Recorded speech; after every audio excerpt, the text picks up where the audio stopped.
Hi, my name is Gautam, and I actually stay in Malkajgiri itself. Like, I had this back pain. It's been 1.5 years. I have tried many treatments like chiropathy, oil massage, physiotherapy especially, but it didn't work out as much like what I expected. I strongly suggest homeopathy. You people can carry on with the homeopathy. Area Malkajgiri, and doctor name is like Nagesharov, and the clinic name is Neocare Homeopathy.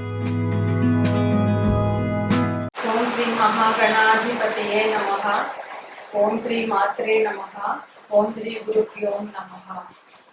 మనకి జ్యోతిష్యంలో తేదీ, సమయం, ఊరు మూడిటిని కలిపి జాతక చక్రం వేస్తే దానిని జన్మకుండలి అంటారు.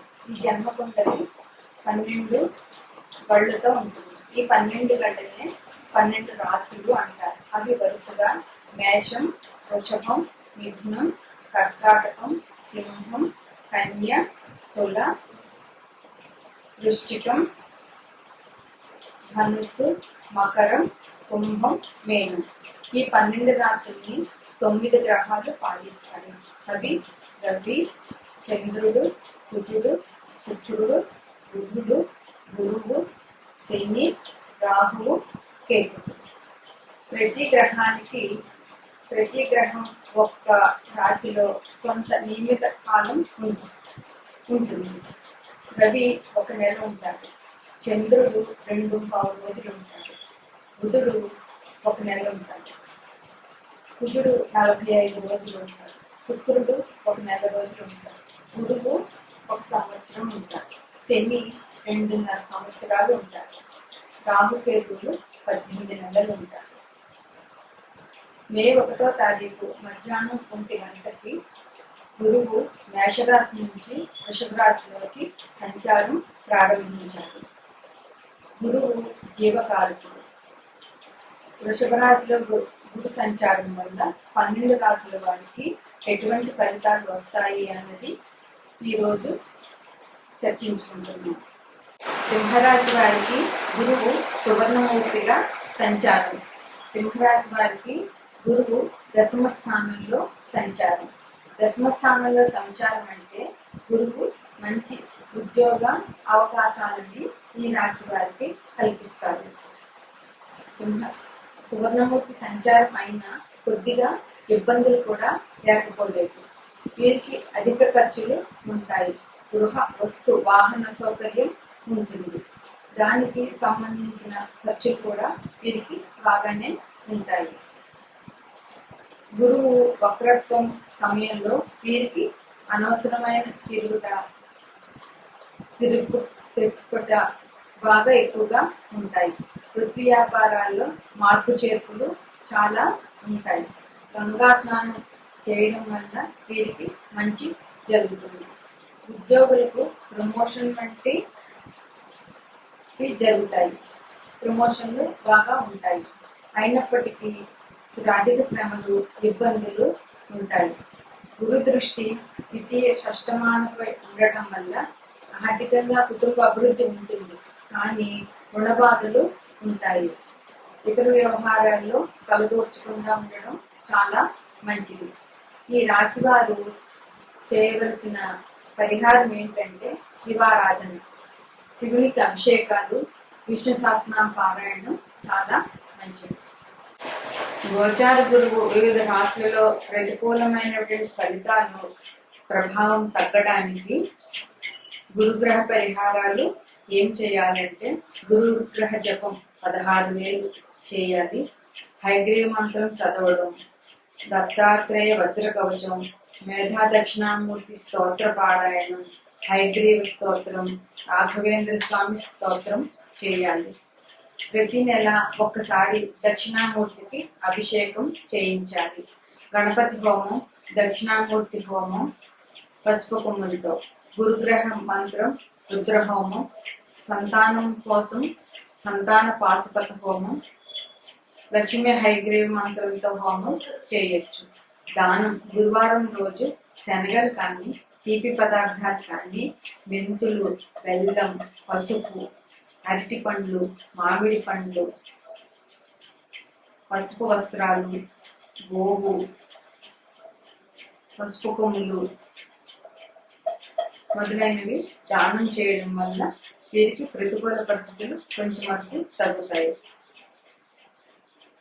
దత్తాత్రేయ స్వామి, శ్రీ సాయిబాబా, హయగ్రీవ స్వామి, హనుమంతుడు, దక్షిణామూర్తి వీరి పూజలు చేయడం వల్ల మంచి అవకాశాలు ఉంటాయి.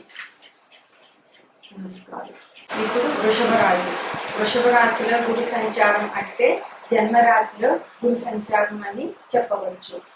వృషభ రాశిలో గురువు రజితమూర్తిగా సంచారం చేస్తున్నారు. దీనివల్ల వీరికి శుభ ఫలితాలు ఇస్తారు. కానీ వీరికి కొద్దిగా అనారోగ్య సమస్యలు ఉండొచ్చు. ఆత్మవిశ్వాసం పెరుగుతుంది, మనోబలం పెరుగుతుంది. శరీరంలో నరాలకు సంబంధించిన అనారోగ్యాలు, షుగరు లాంటి అనారోగ్యాలు కలిగే అవకాశం ఎక్కువగా ఉంది.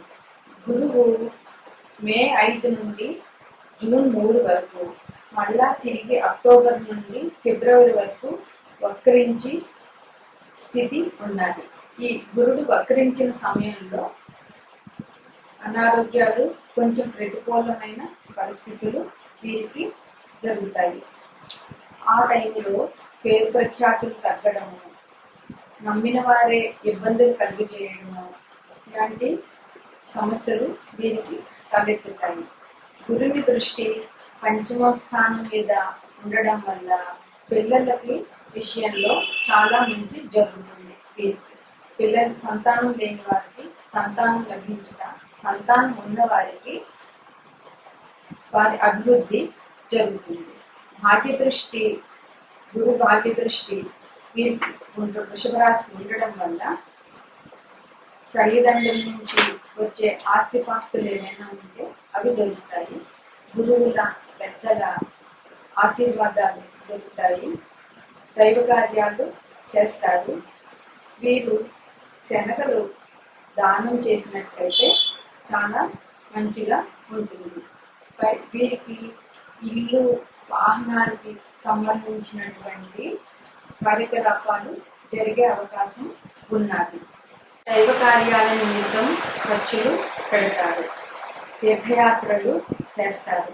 గృహానికి సంబంధించిన మరమ్మతులు, వాహనాలకు సంబంధించిన ఖర్చులు వీరికి ఈ సంవత్సరం బాగా ఉంటాయి.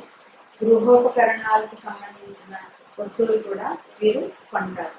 గురుడు వక్రించిన సమయంలో అంటే మే 5వ తారీఖు నుండి జూన్ 3వ తారీఖు వరకు, తిరిగి అక్టోబర్ నుండి 25వ సంవత్సరం 2025 ఫిబ్రవరి వరకు వక్రించిన సమయంలో ఇతరులచే మాటలు పడడం, ప్రమోషన్లలో వాయిదాలు, ఉద్యోగంలో స్థానచలనం లేదా ఉద్యోగంలో మార్పులు ఇవన్నీ జరిగే అవకాశం ఉంటుంది. అనాలోచిత నిర్ణయాల వల్ల వీరు ఇబ్బందులు పడతారు. సహాయ సహకారాలు లోపిస్తాయి. భాగస్వామి సహకారం తక్కువగా ఉంటుంది. జీవిత భాగస్వామితో పట్టుదలలు, కోపతాపాలు జరిగే అవకాశం ఉంటుంది. ఆరోగ్య సమస్యలు ఉంటాయి. ఉద్యోగులకు డిప్యుటేషన్లు, ట్రాన్స్ఫర్లు జరిగే అవకాశం ఎక్కువగా ఉంది. గురుని దృష్టి చతుర్థం మీద పడడం వల్ల తల్లికి కానీ, తల్లికి సంబంధించిన బంధువులకు కానీ అనారోగ్యం కానీ, సమస్యలు కానీ తలెత్తే అవకాశం ఉన్నది. అష్టమ స్థానం మీద గురుదృష్టి ఉండడం వల్ల ఆకస్మిక ధన నష్టం, ఆకస్మిక ప్రమాదాలు జరిగే అవకాశం ఉన్నది. ఖర్చులు ఉన్నా కానీ ధనం సరిపడా చేతికి అందుతుంది. ఈ రాశి వారు శనగలు దానం చేసిన, గురుచరిత్ర పారాయణం చేసిన చాలా మంచిది. రావి చెట్టుకు 11 ప్రదక్షిణాలు చేసినట్లయితే వీరి ఇబ్బందులు కొంతవరకు తగ్గుతాయి.